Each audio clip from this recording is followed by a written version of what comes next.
I guess I've just always loved Emily Brontë on a kind of very geeky, high level, and I just love kind of what she represents, and I've always kind of wondered who she was, and at the same time I'm kind of interested in what it is to be a woman and to be authentic. So it's kind of like melding those two things together. We wanted to kind of, I wanted to write a story that she would want to watch, or that she would want to kind of be in. And so it's kind of inspired by real historical things that happened to the Brontes, but then kind of taking it to the next level in terms of the themes of the piece. Because I was really interested in making a film that's, you know, speaking to younger people and bringing them in, and it just happens to be set in a period, but I don't necessarily feel like it's a period piece where everything works out at the end kind of thing. And then the feel of it is, it feels kind of a little bit documented and real, domestic, but then there's a slight kind of air of supernatural that kind of exists in the whole thing as well. I don't know if anybody wants to speak to that at all. That's very, you're the best one for it. Yeah. I actually think they're sort of so interwoven, like their lives and their emotional journeys, that it's sort of come from their lives, and the fact that they were these very powerful, like, forces of nature that were living in these, like, very constrained times. So that kind of, the reality of their lives kind of gives you everything you need, and it's obviously in the script. So I don't think Frances deviated that much in terms of the essence of the real lives of the characters. I mean, a lot of the things that are in the script happen. Yes. Yeah. I mean, like, you take the mask, for example. They did have a mask, and they did play with it, and their father did make them put it on and ask questions, and then we just kind of take it next level. Yeah, so... Yeah, the two feed into each other. I feel like I like the academic side of reading the biographies that Frances sent to me, and the poetry, and trying to feed that side of my brain. And then the reality is that when you're filming, and you know, the script is your Bible, so that's what informs us and what makes us do the thing.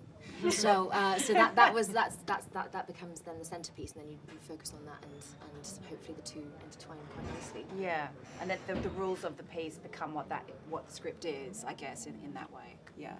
And how do you know, it's interesting you asked me that. I mean, the thing that I was and I think Frances captures so beautifully is the tightness of this family, and the love that was quite clearly so prevalent in that house, even though you know, the father is well, I think that was probably the thing that I thought was so beautifully kind of managed in a non sort of saccharine way. And I just think that there's something, Frances, you know, with what Frances wrote, there's sort of three women in that house at that time, and you know, the constraints of society and what women were expected to be or expected to do, and here are these sort of, you know, bright forces of nature. I just think Frances has sort of captured that so beautifully, and I feel like it's incredibly truthful to what it must have been like. So yeah. And I think that was important for us. Yeah, totally. I think that was important for us in rehearsal too, that we like create this feeling of, you know, just connection between all of us, and well, all of you guys. I'm the director, and that everybody lived together they all lived together in a place, and so I think you guys all became pretty. You made tight. us sing. I made you sing and dance. Stuff Oh, you just sing. Dance. I said dance for me. That was the highlight for my week, dancing in the honey.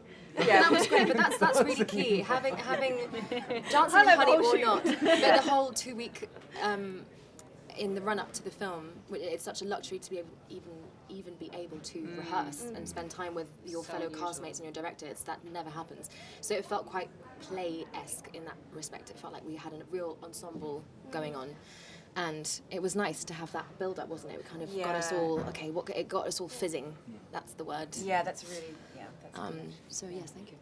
Yeah, I mean, all of it was so great, because, I mean, Frances is so, like, you know, involved with the script and feels so much of it so deeply, so that's why it's so lovely being able to work with someone who wrote the script, of course, like, and, you know, has done acting before, and you know, is doing the whole directing thing, and it's just really lovely because I think we all kind of like really bonded over like so much of the story, and there's so many different aspects of the script that Frances, I think, portrayed so well, like to do with like anxieties and stuff like that, which I know, like, you know, so many people, including myself, feel like, you know, a lot of the time.